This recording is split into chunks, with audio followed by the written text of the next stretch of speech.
Pleasant tides, Coastal Congregants. This is 5 of Clubs, and today we're continuing our Kingdom Death Monster playthrough of the Scalding Seas. Last time around, our survivors awoke adrift in unfamiliar waters, and were promptly attacked by a Shrieking Eel! After a tense first encounter with the beast, the survivors were washed ashore and established a starting settlement, the Coastal Congregation. And, like the waves that washed them in, the survivors are ready to leave with the tide on their very first hunt. Before we head to the hunt board, I wanted to mention a few things about the first episode that may affect this one. The developer of this expansion watched the video already and rolled out a slew of typo adjustments, which was fast work. He also clarified a few things for us, namely that we indeed are intended to get 1 hunt XP for the prologue fight, and that Jacob was entitled to the insanity he gained from the hunter's organ resource, despite lacking survival to lose. Thanks, Pyro Guy. It also occurred to me that some viewers are not familiar with CCG and their Kingdom Death creations, so I thought I might elaborate on those a bit, but I decided to do it in a separate video. I know I wasn't the only person, underwhelmed by the Black Friday Kingdom Death update this year. And while the Gambler's Chest and other expansions are still blips in the distant horizon, I really think the ideas that CCG has been cooking up are fantastic in the meantime. But we'll talk about those later. Right now, let's wade out into the waters of the hunt phase. Alright, we have the hunt board all set up, and just to show you real quick, the way that you set up the hunt board is by following the diagram for whichever monster that you're going to fight. We are going hunting a Shrieking Eel, as we seem to have pretty decent success hunting the first one, and we actually don't have any other monsters in our repertoire that we could potentially encounter yet. So, Shrieking Eel it will be. And each of these little E icons corresponds to one of these slots up here on the hunt board, where you will put one of the monster's special hunt event cards. This spot that I've left blank is going to involve doing basic hunt events where we roll these 2 dice, this one representing the 10s, this one representing the 1s, and we'll go to the hunt event table and resolve the corresponding event. So we have all 4 of our friends right over here, and essentially what will happen is, even though we'll technically be moving all as one group, there'll be one of these 4 survivors that is dedicated as the hunt event revealer, who sort of is the primary person interacting with the event unless otherwise specified. So for example, let's say we have Purple Sophia here. She's really itching to show her prowess and to stand up with the other 3 who have seen the eel and doesn't know quite what she's in for yet. So perhaps maybe she will be our first person to reveal a hunt event. And this one is a Shrieking Eel hunt event, as you can see, and it is Keen Scent. The Shrieking Eel smells the survivors through the water. Move the monster 1 space closer on the hunt track. So right now we just have this red quarry pawn that represents the monster. When you're playing the actual tabletop game, usually you'll put the monster miniature wherever it says to do. So right here for a level 1, that's where we put the monster here. If we were fighting a level 2 monster, it'd be here. Level 3 plus goes on the far end. So this one's going to move 1 space closer, meaning that we are going to encounter the monster and begin our battle on this space instead of on the space back here, which means we presumably may not get to see this card unless the monster moves away from it again. If the monster lands on the survivors, begin the showdown immediately. The survivors are ambushed. Otherwise, the monster gains +1 accuracy token until the end of the first round. Then we have to roll a random hunt event. Okay, so before I forget, let's go ahead and give him that token here. Here we go. Bam, there we go, +1 accuracy. So normally, just to show you, normally he hits on a 3+. With the +1 accuracy, he is hitting on a 2+. Meaning that basically, the only way he's going to miss is if he rolls a 1. Okay, and we get to roll a random hunt event, because that just wasn't scary enough. So let's go ahead and roll these here. Alright, looks like, we have a 4 and an 8 here, meaning we are going to resolve hunt event number 48. Let's take a peek. Okay, yep, 46, 47, 48, Feeding Frenzy. Oh boy. A swarm of ravenous fish directs the survivors to a freshly killed monster. The hungry fish try to defend their dinner, but the survivors fight them to claim the prize. Each survivor rolls 2d10 and adds their hunt XP. The highest scoring survivor, roll off in case of ties, slays the most fish and wins the putrefying prize for themselves. They gain 1 random basic resource and 1 aquatic vermin. Okay. Alright, so this is actually an event that potentially is good for us. So we'll go ahead and let Sophia go first, since she was the hunt event revealer, rolling 2d10, adding the results together. That is 15 here. 8 and 7 is 15. Let's see what Jacob here gets. And Jacob actually gets 2 insanity here. As we reviewed in the intro notes, he gets 2 insanity from having picked up that organ, now that we've verified that that is correct. Alright, 6 and 4 is 10, so currently Sophia is in the lead still. Now we have another Jacob. What? Wait a minute. Hold on. One of these should be Joshua. I think yellow was Joshua. I'm not sure how the name got changed there. Let's go ahead and fix that. Joshua. There we go. Sorry about that, friends. Okay. And Joshua rolled, looks like 7 and 3, which is also 10, tying with Jacob, but not beating Sophia's score. And Ashley will roll 2 d10 dice here. Let's see what she's got. 5 and 9 is 14, which is 1 shy of the 15 Sophia got. So Sophia appears to be the winner. Objection! Oh, but wait, we add the Hunt XP. So currently Sophia doesn't have Hunt XP, meaning she has just a flat 15. That means that this 10 is 11, this 10 is 11, and this 14 is a 15. So actually they tie. Let's see if it says anything what happens if they tie. Oh, roll off in case of ties. Okay, so when you roll off in case of a tie, you basically have the 2 people in the lead, or the tie, I suppose, roll off by rolling a d10. Whoever has the higher value is the winner. Let's see. That's a 7. That's pretty good. And a 2. Okay, so Sophia surprises us all by actually being the best person to go after these fish. All right. Excellent. They gain 1 random basic resource and 1 aquatic vermin. Okay, so we'll go to the basic resources deck, and we'll draw the topmost card. Ah, ooh, look at that. That's a good score. The question marks, this is a hybrid. It counts as organ, bone, hide, and consumable. You have no idea what the monster bit this is. Can be used as bone, organ, or hide, so it's incredibly versatile. Good find there, Sophia. Very good job. All right, and I think that's the rest. Oh, and 1 aquatic vermin resource. Let's not forget that. Okay, so there are normally vermin resources in the game, which are like beetles and bugs, and just to show you, here's like a hissing cockroach, which often give you something. You can consume it to get some sort of a bonus. Aquatic vermin I've never actually seen yet, so let's go ahead and shuffle the aquatic vermin deck, and blip. Holy what is that? What the f is that? We have the face fish. Yes, indeed, and by the way, I do appreciate the placeholder art. Oh, it's from some old video game. Something about seamen with Leonard Nimoy as the narrator, so I love that. Very good. Creepy looking. This fish has your face. Gain +2 insanity. If you have the narcissistic disorder, you are intimate with your reflection. Oh my. Gain the following impairment. Fishy genitals. You must spend 1 endeavor token to be nominated for intimacy. Okay, interesting. Consume. If you are insane, set your insanity to 0 and gain +1 understanding. If you're not insane, suffer 2 brain damage and archive the resource.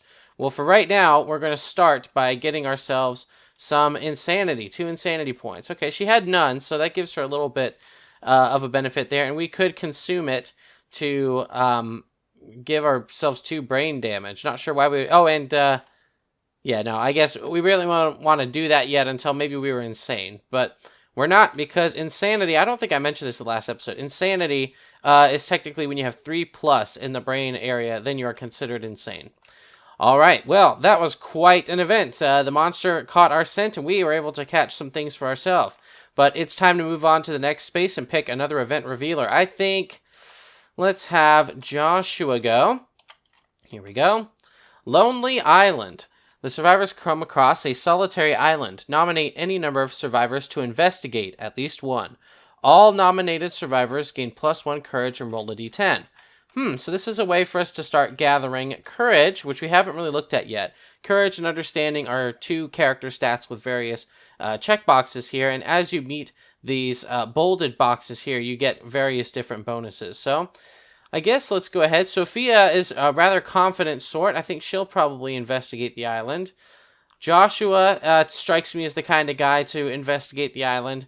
Same with Jacob, and you know what the heck? For the fun, let's just have all of them go to investigate the island, which I believe said we need to roll a d10. Very good. So I'm going to actually copy that and paste. I learned this from our friend as well. You apparently can do Control-C, Control-V to pace. So we'll put that right there for reference, and let's go ahead and roll a d10. Here we go. Oh, that's a 2. Oh boy. Oh boy, a shrill cry. Begin the showdown immediately. The survivors are ambushed. Okay, well, the Lonely Island apparently was a trap, and now we end up going straight into the battle. Even though the monster seems like it's way over here, the battle begins immediately. Perhaps, I guess, it snuck up on us and now is ambushing us. Ambushing in this game means that the monster gets to go, then it's going to skip our turns, and then it's going to get to go again before we get to do anything. 2 turns, and remember, the first turn, it has +1 accuracy. So let's huddle up and talk tactics, gang. Don't panic. I've dealt with this guy before. He's as stupid as he is ugly. Hold on a minute, Joshua. This battle will be a bit tougher than the last one, so let's get our bearings and devise a game plan before we get pulled into a riptide. While the weather and tide conditions will remain moderately kind to us, the monster itself has ripped off our training wheels. Firstly, this eel is coming to battle with 7 basic AI cards and 3 advanced cards, meaning that it has 11 health points to get through rather than the 9 of the prologue fight. While that doesn't sound like a substantial difference, that means we'll have more attacking to do, which leads us to dealing with more wound responses and reflex responses. Speaking of which, you may recall that some AI and hit location responses took a survivor's swimming status into account. Well, we'll be fighting in the deep water depths today, meaning that any survivor who is not on a land space is considered swimming, and will therefore apply to those targeting conditions. Additionally, we won't get to enjoy the +1 movement benefit granted to us in the shallows, meaning we'll only have our innate move value of 4 spaces to work with. The monster, on the other hand, will be all about those +1 movement tokens this time around. As we saw in the last fight, the eel can grant itself +1 movement tokens for certain hit location responses, but this time around it will also begin battle with the hyperactivity trait card, which will passively supply him with +1 movement tokens at the start of his turn. These +1 movement tokens will buff certain attacks and hit location responses, making him a slippery son of a snake if we don't get rid of them somehow. Mercifully, the hyperactivity trait also lists 2 points of reprieve to help us manage that token buildup. Firstly, our survivors may remove a +1 movement token from the monster whenever they successfully wound the monster. Good thing we brought in those wound-ready axes. Secondly, if we can lure the monster to end its turn on a land space, it will lose up to 2 +1 movement tokens for beaching itself, so we could potentially use this to our advantage if we stay close to the land terrain. For this eel encounter, we'll have 2 shoal tiles on the board, which are impassable objects representing small islands. Survivors may spend an action to climb up on a shoal tile when adjacent to one, which nets them a few advantages. For one thing, they are no longer considered swimming, which means they get to ignore targeting parameters that affect swimming targets. They ignore the evasion penalty imposed by the Calm Waters, Oceans, and Tides card. They won't accrue exhaustion tokens if knocked over, and their rest action will allow them to gain an evasion bonus.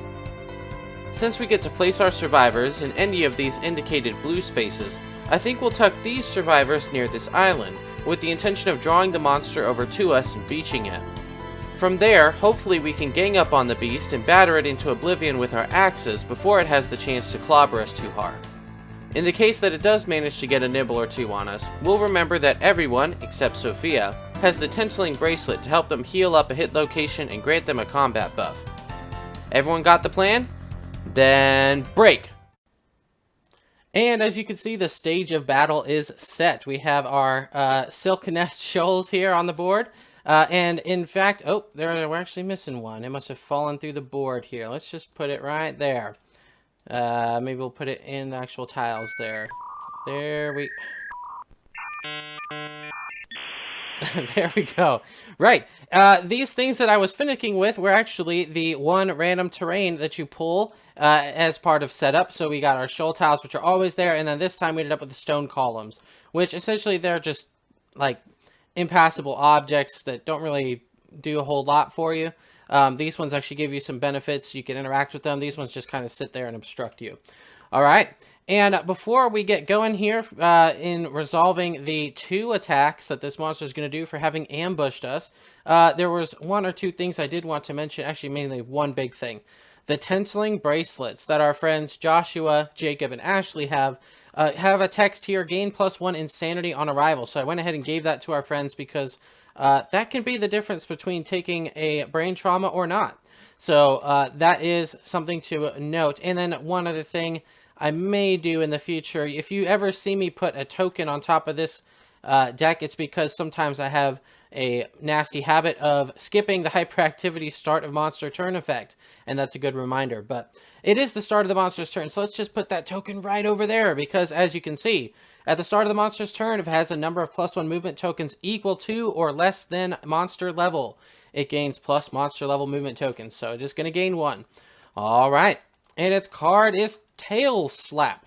And we have seen this before in the last one. It's going to target someone in the blind spot. Well, the blind spot is currently empty, so it will now target the closest threat in range instead. And currently, we are actually equidistant to the monster, though it may not appear. If you count the spaces out, we are actually all at space 7 from it because of the setup diagram. And I suppose it kind of makes sense to have it target Sophia, who is the monster controller, netting her 1 insanity.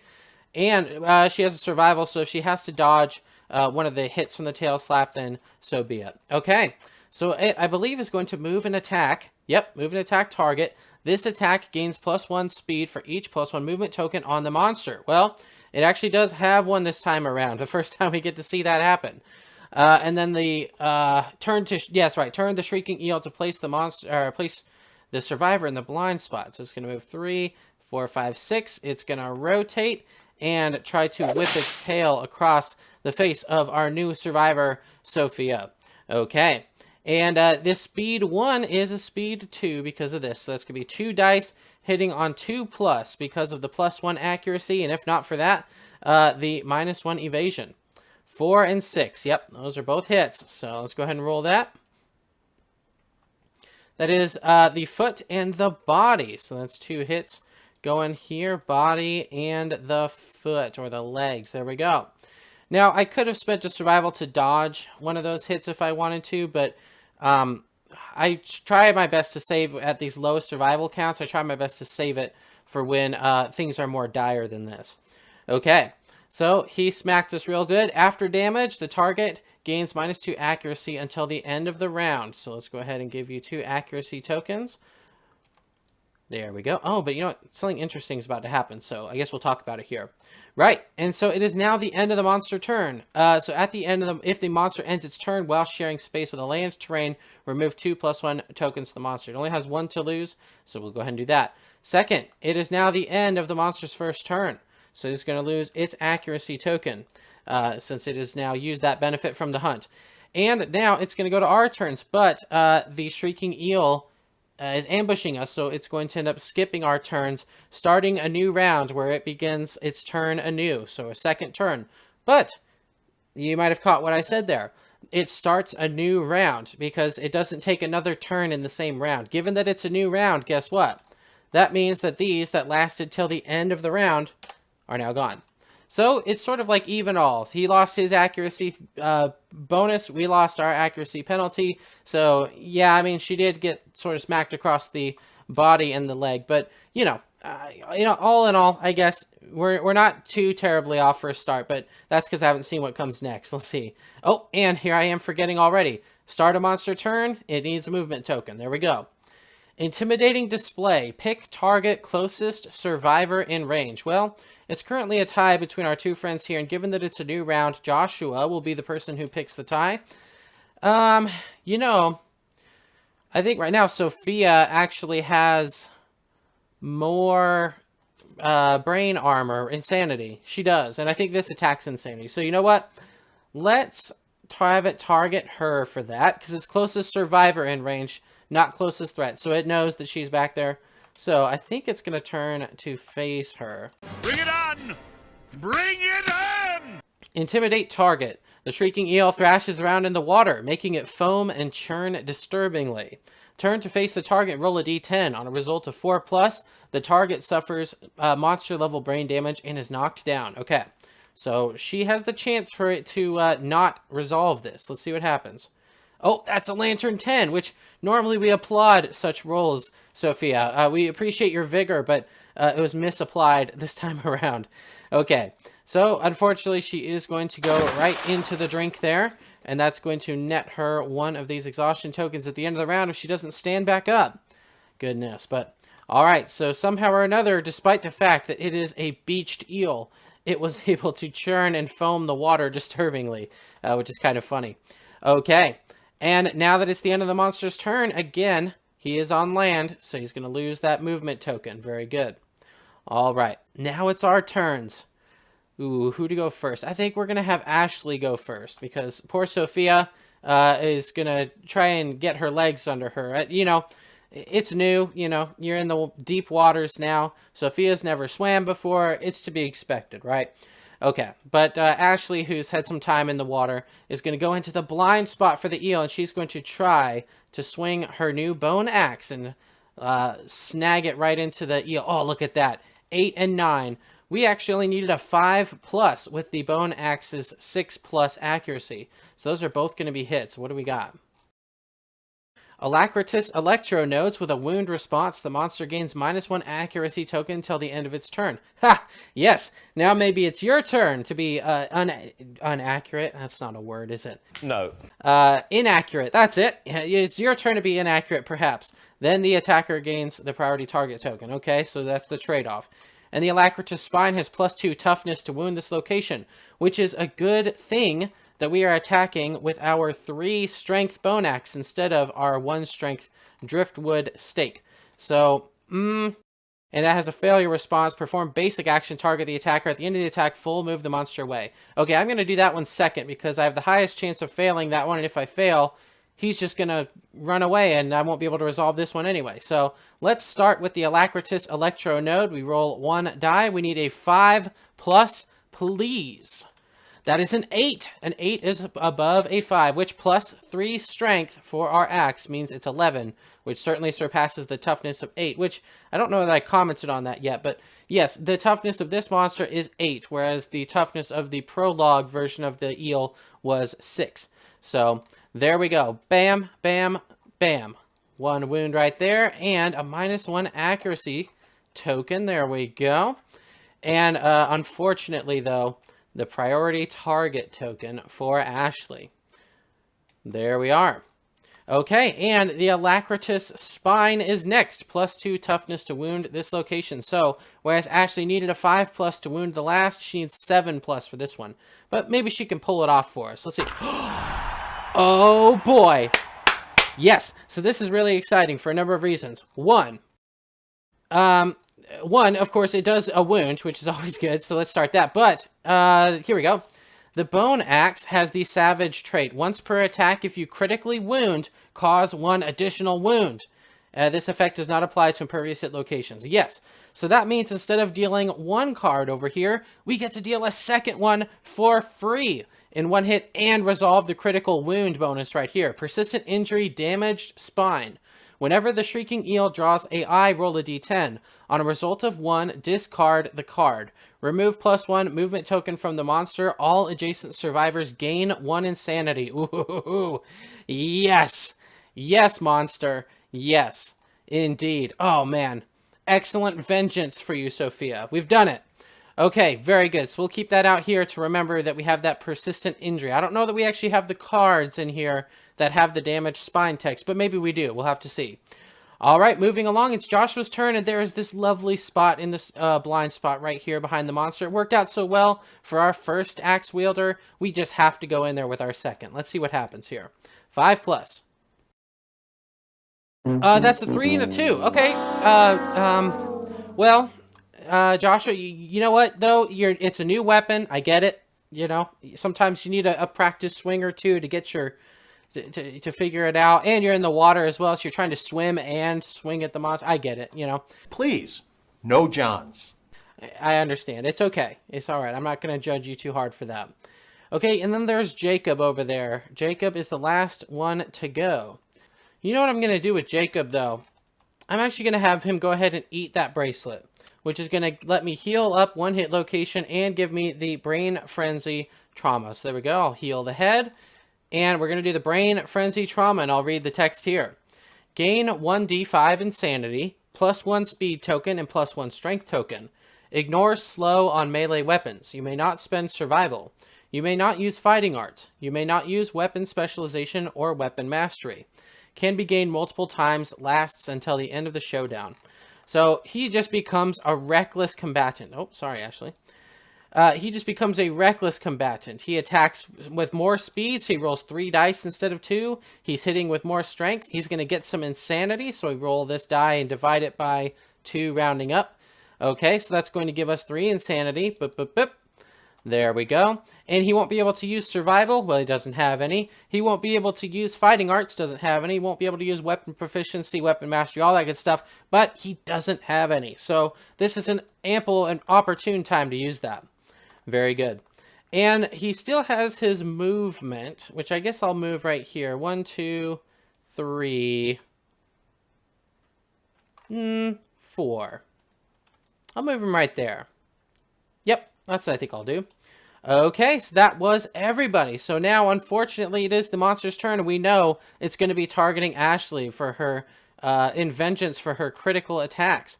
Well, I guess don't let me turn it around just yet. We don't know that it's going to turn around. Let's see what it does. Oh, start a monster's turn. Give it +1 for hyperactivity. Shriek. Pick target. All non-deaf survivors. Oh, boy. Well, currently, we are all not deaf. Nope, not one of us is deaf, so we are all going to be affected by this. The Shrieking Eel lets out a powerful, high-pitched screech. Intimidate all targets. Each rolls a d10. On a result of 4+, the target suffers monster-level brain damage. All targets that are still insane after suffering damage feverishly claw at their face and ears. Gain a bleeding token. All targets that were brought from 3+ insanity to less than 3 insanity by this damage suffer an additional monster-level brain damage. Oh my gosh. Okay, starting with Ashley. Well, actually, you know what? When a monster performs a pick target action, it picks you. See, like this, this art sort of indicates that it would skip this, but it just so happens that it's also targeting everyone else. So I think the Kingdom Death resolution here would be, in fact, to let it hit everyone instead of it actually giving us advantage and only screaming at Ashley. And if you think about it thematically, that doesn't really make sense, right? It does a supersonic scream, and somehow only Ashley is affected by it, you know? Like, that wouldn't make a whole lot of sense. Okay, so Ashley is going to have to roll a d10 and see if she gets any brain damage. That's a 4, and I think it said 4+, right?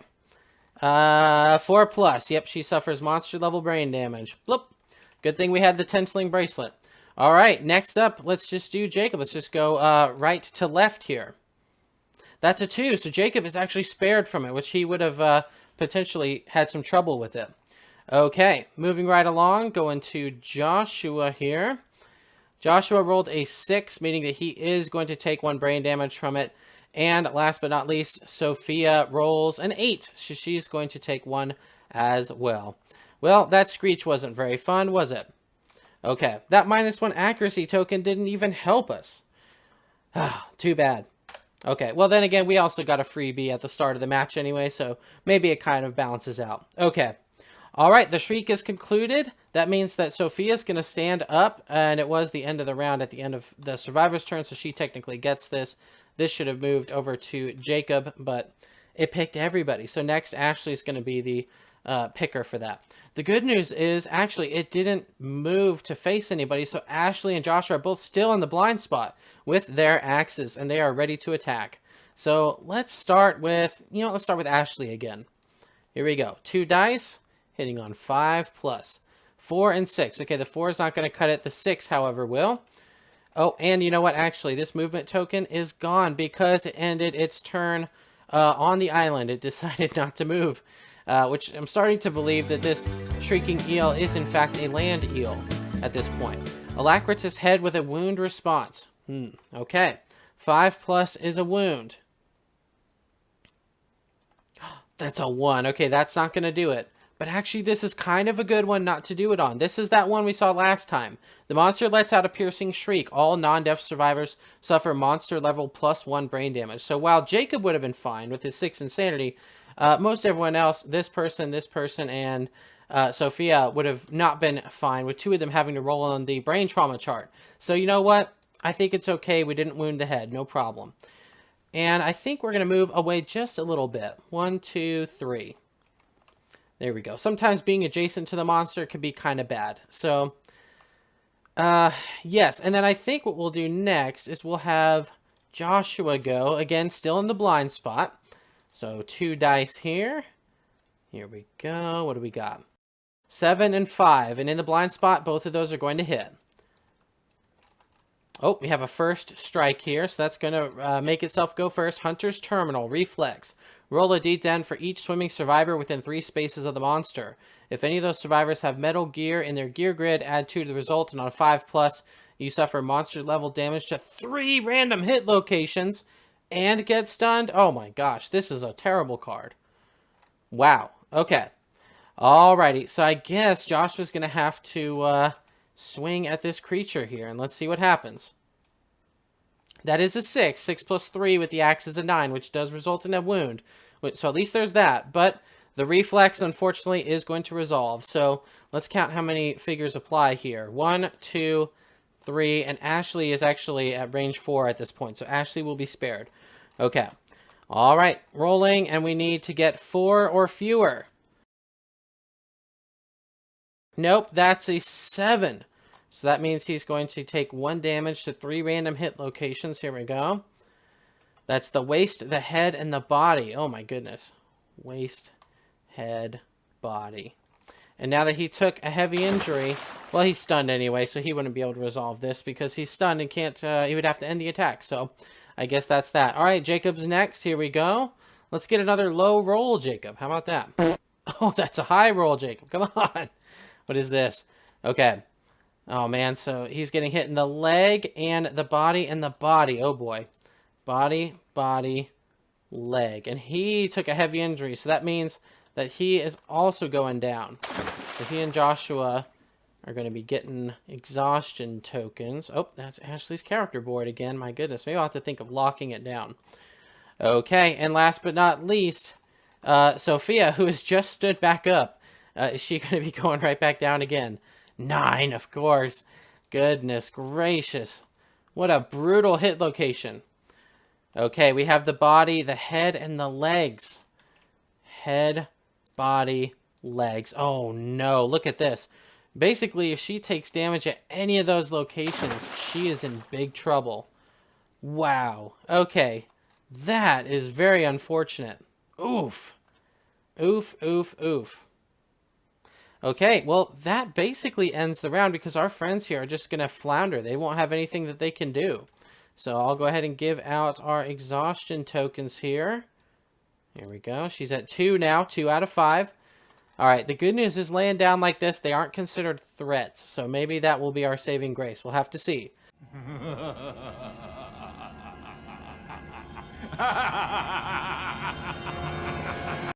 Okay. Start of monster turn, +1 movement token, as you know. Okay. Another shriek. Oh, of course it's another shriek. Because we're all laying down in the water and aren't threats. So the monster's like, aha, you thought you were going to spare? I was going to spare these things? No, no, no, no. Okay, target all non-deaf survivors. That's everybody again. And let's go left to right this time, starting with Sophia. All right, how about a 1 to 3? Okay, Sophia, that's a 3. Very good job. Joshua, 1, 2, 3, please. Now it's a 10. I needed you to roll that when you were doing your hit location there, buddy. Come on. Okay. Oh, sorry, I don't need to roll that. He just takes a brain damage. Yep, he takes a brain damage. Yes, he does. Okay. Jacob as well. Here we go. 1 to 3, please. That's another 10. Why are y'all rolling 10s now? I needed you to roll them during your turn. I don't know why I keep doing that. But I remember, if you're insane, after suffering damage, you feverishly claw at your face and ears and gain a bleed token. Okay, so I haven't talked about bleed tokens. What these are is it's sort of like, well, actually it's sort of like how bleed works in Dark Souls, where it doesn't do anything by itself, but as it builds up, it could be really bad and potentially lead to something. So it's also like the exhaustion tokens, where you can have 4 bleed tokens and be a-okay, completely unbothered. But then the 5th one comes and then you're dead. So basically 5 bleed tokens, that's it. You're done, Buster. Okay, and Ashley, of course, last but not least. Let's see, a 1 to 3, please. That's a 1, perfect. And you know what? I've seen other ones from you. I think let's Let's cut it out with the ones. We're done with those, please. Thank you. Okay. Very good. So, you know what? That shriek wasn't too bad and too harsh on us. So, I guess there's that. All right. All of our friends get to stand back up because it is the end of the next monster turn. And given that it stayed on the island, I'm starting to think it's made its summer home there. And now, you know, the shrieking that we're hearing is really, it's just singing about how lovely life is on the island. But I'm not really sure at this point. Okay. Moving right along, I guess Joshua is angry that I don't want to think that Josh is a bad luck charm. Maybe we've seen the worst of it. Let's let him attack with his axe. A 5 and a 2. Okay, so the 5 is a hit. +2 toughness to the wound location at the Alacritus Viscera with a wound response. Okay, good thing we have our axe person attacking this. A 9. Oh, excellent. That will be a wound, even with the +2. 9 + 3 is 12, so a toughness of 10 doesn't stand a chance. Wound response. The blow disrupts the monster's vital sensory organs. It gains -1 accuracy token until the end of the monster turn. Very good. Hopefully it won't just shriek at us again and skip the accuracy stat entirely, but who knows, right? I guess the next order of business, I'm going to move Joshua. 1, 2, 3. It kind of was a good idea to scoot a little bit outside the range of this. At least that was the case that Ashley found here. And I suppose, you know what? Let's actually have Jacob go next. He's going to do something crazy. He's going to go 1, 2, 3, 4 into the blind spot. And remember, Jacob is frenzied right now, meaning that he has that +1 speed and +1 strength. And you know what? Let's put it to good use, buddy. Oh, and that should have gone over there, but it was a shriek. Okay. That's a 1 and a 9. Oh, and we have to roll 1 more because speed 1 means we add 1 additional die. So 1 and 9, so it's 1 hit so far. Maybe we can get a second hit here. 3. Okay, so yep, we have 1 hit. Alacritus dorsal fin, first strike. If the Shrieking Eel has more +1 movement tokens than monster level, its swift motion is too fast to follow, and it would try to slither out of the way. Well, he's been camping out on the island, drying out in the hot sun, so he's not going to be able to slip away from anything right now. All right, Jacob. Here we go. 6+.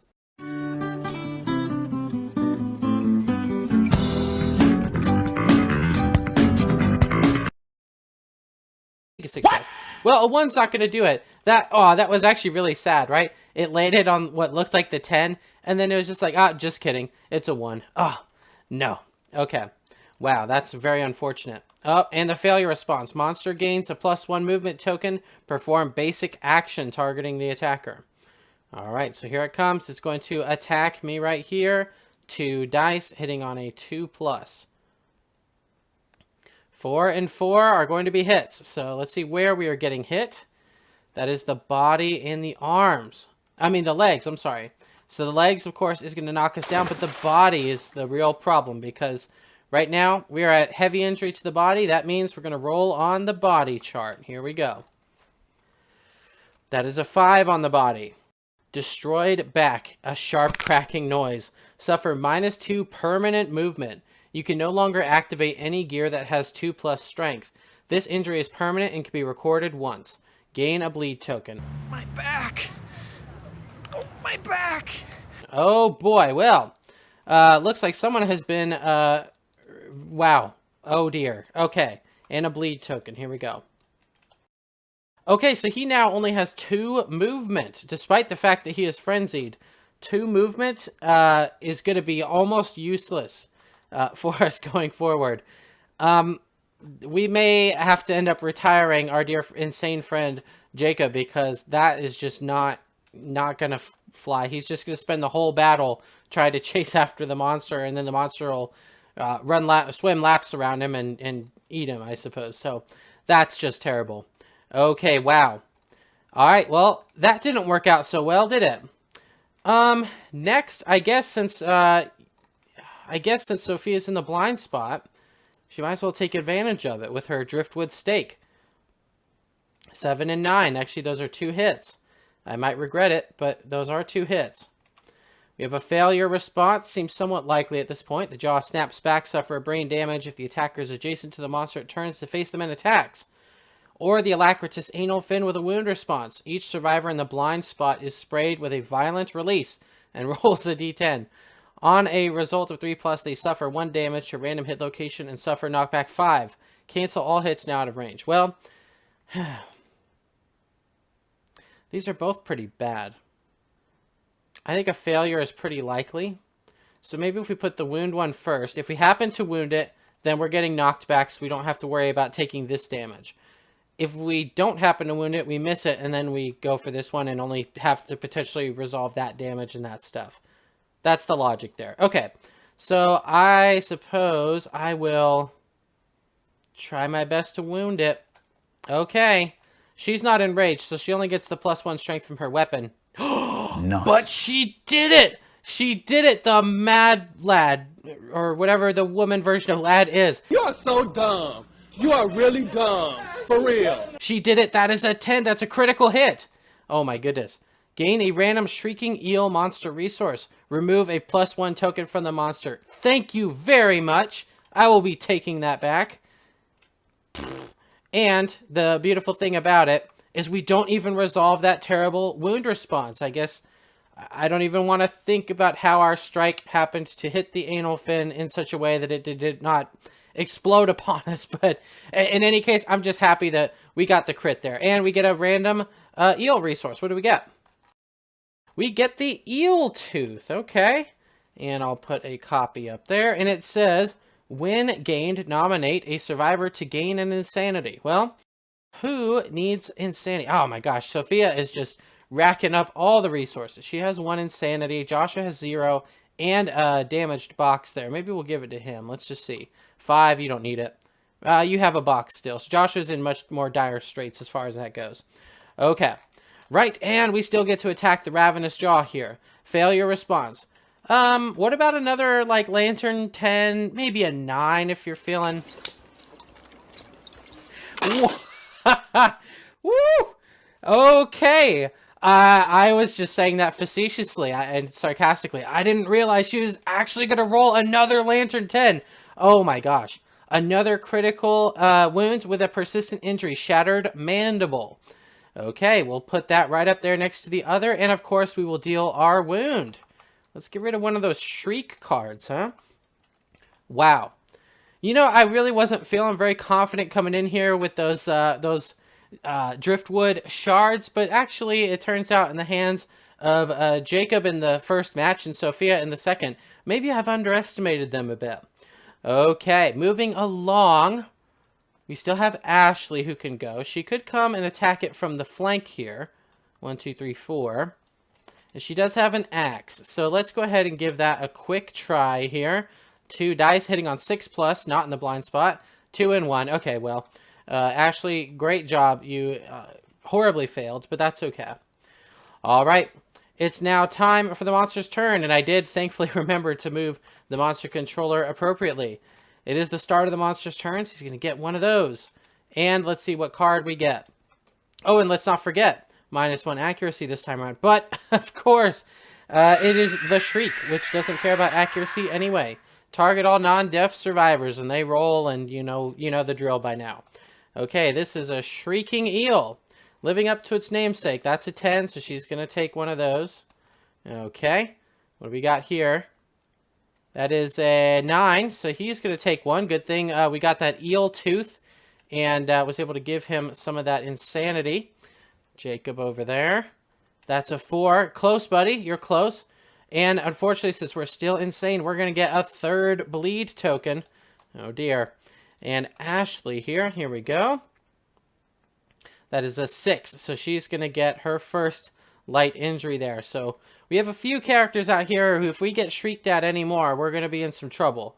But I guess, you know, it's what you have to do sometimes. It's just the way it goes. We'll move that there. And it's on land, of course, so actually we're going to move it right back onto the stack. It's too bad neither of those persistent injuries shut it up, huh? But, all right. Flipping Jacob right back over. Not that he wants to go just yet. I think maybe what we'll do is as much as Sophia was a beast, I'm wondering if she just expended her whole existence worth of luck on those 2 crits. Let's have Ashley go first. Here we go. And then maybe we'll have Sophia get up on the island if the monster moves, huh? All right, Ashley. And what, she may miss anyway, so I guess we'll see what happens. 1 and 6. Okay, she almost whiffed it, but we got the 6 there. Alacritous hide with a failure response. 5+, Miss Ashley. 5+. A Lantern 10! Oh my gosh. Wow. Okay. So Lantern 10 is great for a number of reasons. One, no failure response. Well, we wouldn't have did it anyway. Look at that. Critical wound. Gain a slick hide Shrieking Eel monster resource. So that's a specific one. Let's go ahead and see. Slick hide. There we go. And let's go ahead and clone a copy of that. There we are. Oh, I forgot. Oh, well, look at that. There we go. I forgot my Control-C, Control-V. I got to get used to that. Way to go. She cut herself up a little slab of slick hide. I wonder what we could do with that. Okay. All right, so she did a wound, a critical wound no less, but this is the excellent bone axe. So that means that it's going to deal 2 wounds. 1, 2. Ah, I was really worried. You know what? No, I'm going to learn from Odysseus. I'm not going to boast yet. The battle is not yet won. So let us hold our tongues for the time, shall we? Let's go Jacob next. He's going to move 2 spaces. Poor guy. Oh, so sad. You know what? Actually, and I'm going to move him 2 spaces. You know what? No, he can't even go anywhere. He's got to attack. Let's do it, buddy. Come on. You know, a 1 and a 7. The 1 makes sense. I mean, he has a broken spine, for crying out loud. Sax Terminal Reflex. First strike, and it's going to potentially stun some fellows. Oh, boy. All right, are you going to hit, Jacob? Come on. You have a... Oh, wait a minute. Oh, okay, so that 3 actually should be the extra speed that I have. I should have rolled an extra die for the 3. So that is one of the hits that failed. So now let's actually do the wound roll. Sorry about that. I tried to interrupt it before the die hit the ground, but it's even worse roll. Is it 2? So that's not going to wound. No, sir. Roll a d10 for each swimming survivor within 3 spaces of the monster. If any of the survivors have metal gear in their gear grid, add 2 to the result on a 5+. They suffer monster level damage to 2 random hit locations and are stunned. Let's go ahead and roll it, Jacob. You are rolling really low. Isn't that just insane? He rolled so low, and then when he needs to roll low, he rolls a Lantern 10. It's like the game is trying to hand me more crits, but it just doesn't know when I'm actually rolling to get them. And unfortunately, that means I'm going to take monster level damage to 2 locations, which we're already hurting pretty bad here. We got the foot and the body. The foot and the body. Look at this. Of course. All right, so we get to do a body severe injury roll and a foot severe injury roll. All right, let's start with the body. 7. Okay, what's that? Ruptured spleen, a vicious blow. Skip the next hunt and gain 2 bleed tokens. Well, let's just stop right there. We have 3 bleed tokens right here. When you add 2, that makes 5, which means I instantly bleed out. And unfortunately, our dear friend, the Green Jacob, has fallen. And he was in such a good graces too, right? He had such an epic moment at the end of the first episode, but now unfortunately he's bitten the dust. He's with the fishes now, the stone-faced fishes, I guess, or the face fishes, I guess it turns out.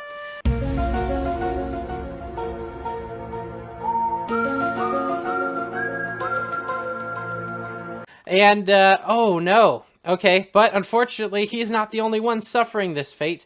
We have some friends back there who will suffer likewise. All right, Ashley. 1, 2, 3, 4. That's a 3. Good job, Ashley.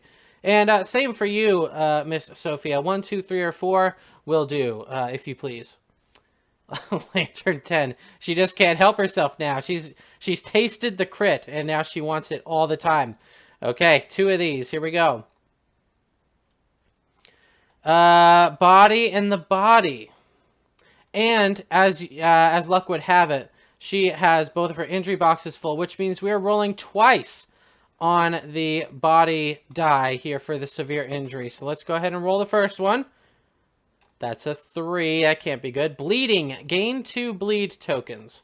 That's not actually terrible. It doesn't affect any of her stats permanently, so I guess, you know, there's that.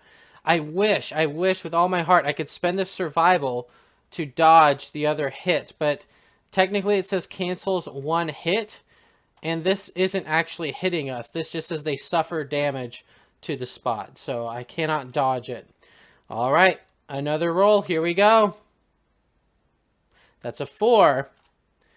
Gaping chest wound. Suffer -1 permanent strength. This injury is permanent. It can be recorded multiple times, then gain a bleed token. Okay, -1 permanent strength and a bleed token. So we'll get her one more, though. She's at 3 out of 5 now. That's not good. Oh, my goodness. Okay. Then again, if she's critting, I guess. Wow, that's very unfortunate is what that is. Okay. Well, I was going to just attack with her, but now I'm starting to wonder if maybe I should have her swim away and preserve herself. 1, 2, 3, 4, maybe 3 right there. I think it's time for Joshua to return to the battle. Here we go. And Joshua will have to avenge his fallen brother there, Jacob. Let's see. That is 2 dice. That's a 1 and a 4. Neither of those are going to hit, even with the beefy bone axe. Those are both misses. Okay, well, we only have 1 card in the AI deck, so it's a real mystery what its AI play is going to be. But first, we got to give it +1 movement token because it's hyperactive. Shriek. Yes, yes, yes. All right, and it's staying in the sun, I guess, so it's going to keep removing its movement tokens. I guess that's the silver lining. All right, Joshua. That's a 2. Oh, and thank goodness it is, because you were going to have to get severe brain trauma. All right, next up, Sophia. Here we go. Okay. 7. Yeah, she's going to take it. Bloop. And this should be over here, I believe.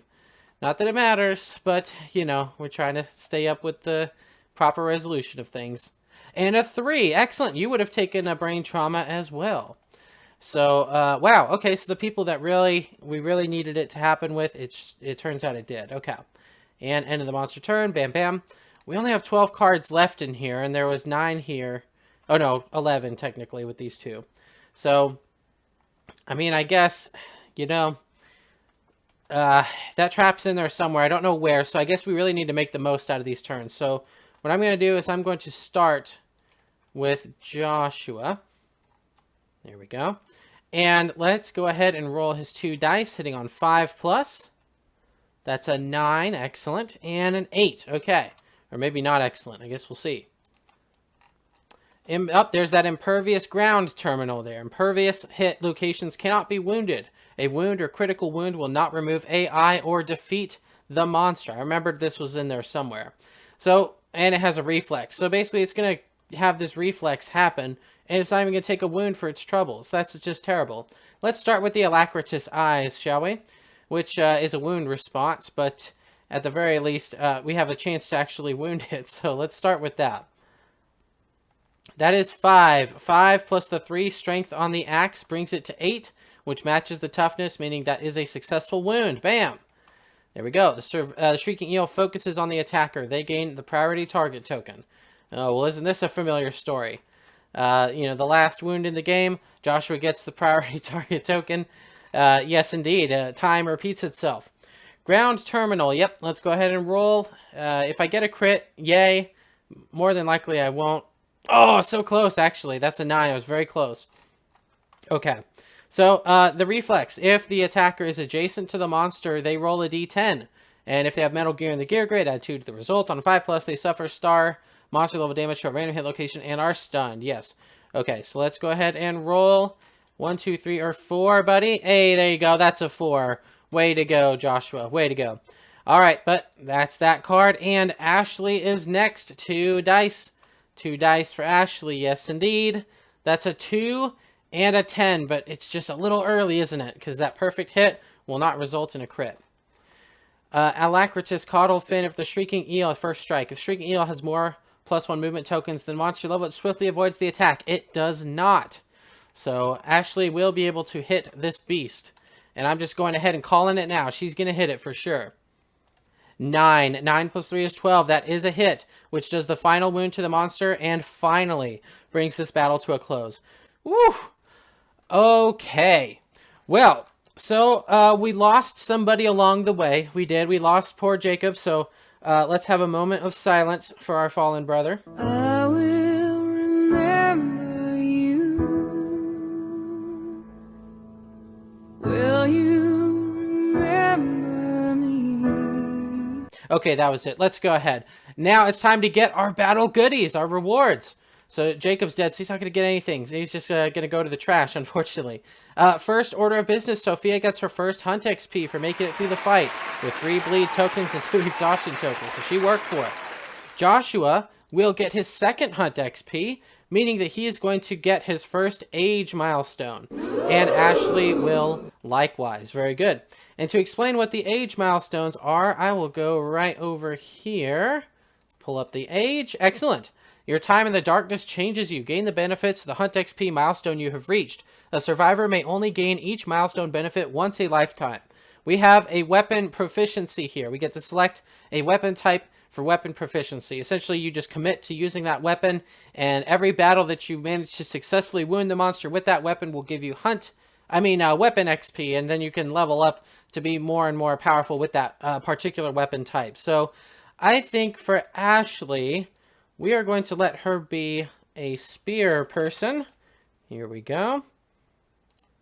And I think Joshua will commit to the path of the axes. Here we go. Axes. There we go. Excellent. And that's not all. And then you roll 2d10 and you'll get a reward pursuant to this roll chart. So let's go ahead and have Joshua kick things off. That is a 5 and a 2, which is 7.